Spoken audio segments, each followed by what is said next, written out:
Hello friends, welcome to our channel learn English with S K sir.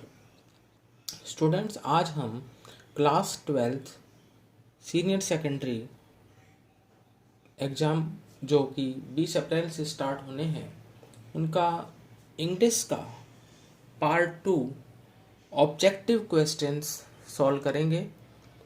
तो students, आइए हम आज solve करते हैं क्लास 12th इंग्लिश ग्रामर के इम्पॉर्टेंट क्वेश्चंस को। C question 2, attempt any two from each sub part. हम grammar portion solve कर रहे हैं। क्वेश्चन 2 कहता है attempt any two from each sub part, कि प्रत्येक सब पार्ट से 2 क्वेश्चंस को अटेम्प्ट करो। यानी ग्रामर के 5 टॉपिक हैं स्टूडेंट्स, और पांचों टॉपिक में से 2 क्वेश्चंस जो हैं वो हमें अटेम्प्ट करने हैं। टोटल आपकी जो ग्रामर है वो 10 मार्क्स की है। तो सबसे पहले A, change the form of narration. Narration की जो फॉर्म चेंज करनी है, तो क्वेश्चन 16 है I said to the teacher I am sorry. इसके options A, I said to the teacher that I was sorry, B, I asked the teacher that I was sorry, C, I told to the teacher that I was sorry, और D, I told to the teacher that he was sorry. तो students, ये आपका जो sentence है I said to the teacher I am sorry, ये assertive sentence है। Said to आपका told में चेंज हो जाएगा। उसके बाद आप रिपोर्टिंग वर्ब और रिपोर्टेड स्पीच को दैट से जोड़ेंगे।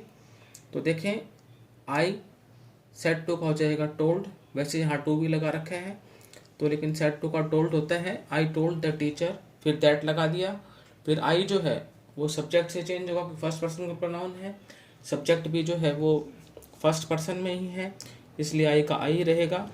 ये जो हमारे वाजवर में चेंज हो जाते हैं, present indefinite tense past indefinite में चेंज हो जाएगा, और वॉज सॉरी। तो ये चीज़ मिलती है हमारे को ऑप्शन सी में, I told to the teacher that I was sorry. Students, यहाँ पर I told the teacher that I was sorry होना चाहिए। टोल्ड के बाद यहाँ पर जो है टू नहीं आता, क्योंकि सेड टू को हम टोल्ड में चेंज करते हैं, लेकिन फिर भी हमें ऑप्शन को टिक करना है तो हम ऑप्शन सी को ही टिक करेंगे। अगला क्वेश्चन है he says that, he says comma the train will be late. ये इन्वर्टेड कॉमाज में है, the train will be late. Options हैं A, he said that the train will be late, B, he says that the train will be late, C, he said that the train would be late, D, none of the above। सबसे पहले आप देखें, reporting verb जो है वो present tense में है। Reporting verb यदि प्रेजेंट टेंस में हो तो रिपोर्टेड स्पीच के टेंस चेंज नहीं होते हैं। तो यानी आपको ये ध्यान रखना है कि यहाँ पर सेज का सेज ही रहेगा, और रिपोर्टिंग वर्ब और रिपोर्टेड स्पीच को जोड़ने के लिए हम दैट लगाएंगे, और रिपोर्टेड स्पीच में जो दे रखा है वो एज इट इज रहेगा। ये चीज़ मिल रही है हमारे को ऑप्शन बी में, he says that the train will be late। B option हमारा करेक्ट आंसर है। Now question number 18, I said to her do you want my help.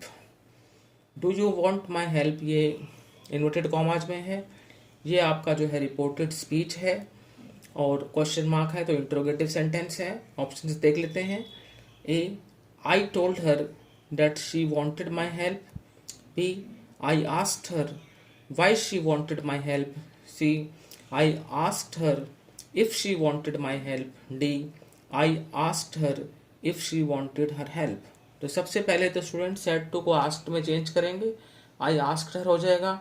Do आपका हेल्पिंग वर्ब है, जब भी हेल्पिंग वर्ब से अगर reported speech का आरंभ होता है तो हम रिपोर्टिंग वर्ब और रिपोर्टेड स्पीच को जो है इफ से जोड़ते हैं, और यहाँ डू प्लस फर्स्ट फॉर्म आप देख रहे हैं, तो हम यहाँ पर क्या करेंगे, प्रेजेंट इंडेफिनिट टेंस है और इंट्रोगेटिव सेंटेंस है, हम डू प्लस फर्स्ट फॉर्म का जो स्ट्रक्चर होता है वो सेकंड फॉर्म में चेंज हो जाता है, और यू यहाँ पर आपका सेकंड पर्सन का प्रोनाउन है, ये ऑब्जेक्ट से चेंज होगा तो हर है, तो इसलिए यहाँ पर यू का शी हो जाएगा। तो आई asked her if she wanted my help. हमने क्या किया, रिपोर्टिंग वर्ब और रिपोर्टेड स्पीच को इफ से जोड़ा, क्योंकि यहाँ पर हेल्पिंग वर्ब डू था, यू का हर से सी हो गया। डू और वांट जब सिचुएशन हो, यानी डू प्लस वर्ब की फर्स्ट फॉर्म हो तो सेकंड फॉर्म कर देते हैं, तो वांट की सेकंड फॉर्म वांटेड होती है। माई आपका फर्स्ट पर्सन का प्रोनाउन है, वो आई से अगर हम चेंज करते हैं सब्जेक्ट से तो फिर माई ही रहेगा। तो आई asked her if she wanted my help, ये आपका करेक्ट आंसर है। अब हम आते हैं ग्रामर के सेकंड टॉपिक पर। B, supply articles wherever necessary. Question number 19, his father is dash SDO. Options हैं A, B an, C the और डी क्रॉस यानी नो आर्टिकल। तो उसके पिताजी एसडीओ हैं, तो वोवेल साउंड आ रही है इसमें जब हम एसडीओ बोलते हैं, तो एस में जो है वोवेल साउंड है तो आर्टिकल लग जाएगा एन, बी करेक्ट है। Question number 20, crime is on dash increase. A option A, B an, C the और डी क्रॉस यानी नो आर्टिकल। तो students crime is on the increase, article the का use यहां पर होगा। Question 21, mister Sethi is dash lawyer. Option A में A, option B an, option C the, option D cross. Mister Sethi एक वकील हैं, तो यहाँ पर कोई वोवेल साउंड नहीं है, कंसोनेंट साउंड है, तो इसलिए यहाँ पर आर्टिकल ए का प्रयोग होगा। Mister Sethi is a lawyer. Now question C, fill in the blanks with suitable modals choosing from the given options. Modals topic के क्वेश्चंस हैं। Question 22, you dash help the needy. Option A should, option B could, option C would, option D none of the above.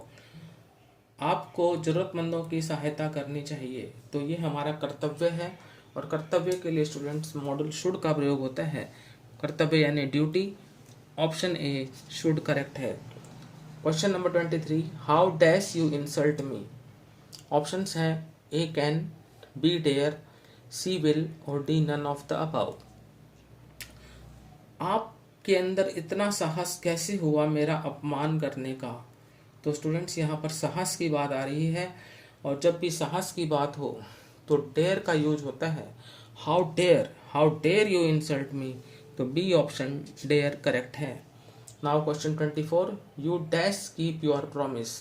तुम्हें अपने वचन को पूरा करना चाहिए, तो ये भी हमारा जो है एक नैतिक बंधन है, तो इसमें आएगा स्टूडेंट्स ऑप्शन ए शुड, और जो बाकी के ऑप्शन हैं बी विल, सी कैन और D none of the above ये नहीं होंगे।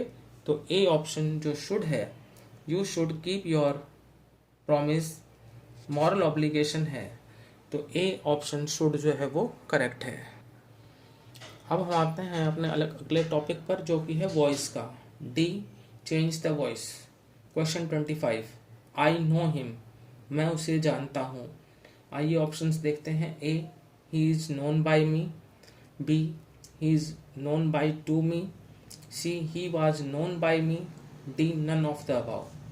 तो स्टूडेंट्स आई नो हिम ये आपका प्रेजेंट इंडेफिनिट टेंस में है। एक्टिव और पैसिव वॉइस के लिए रूल ये है कि जब हम एक्टिव से पैसिव में चेंज करते हैं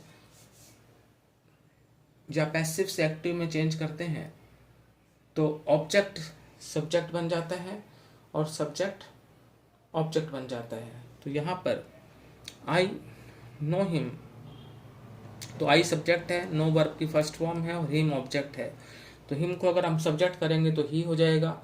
उसके बाद क्योंकि यहाँ पर वर्ब की फर्स्ट फॉर्म है, पैसिव करते वक्त is am are plus verb की थर्ड फॉर्म लगेगी, यानी यहाँ पर इज लगेगा।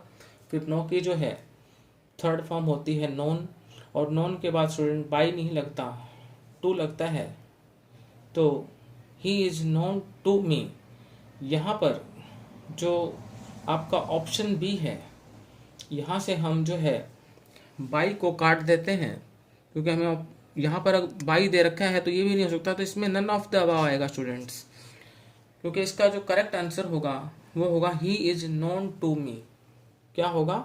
ही इज नोन टू मी, क्योंकि जब हम थर्ड फॉर्म नोन कर देते हैं तो नोन के बाद बाई नहीं आता है, टू आता है, तो यहाँ पर होगा he is known to me, जो कि कहीं नहीं है, तो इसलिए हमारा आंसर हो जाता है D, none of the above.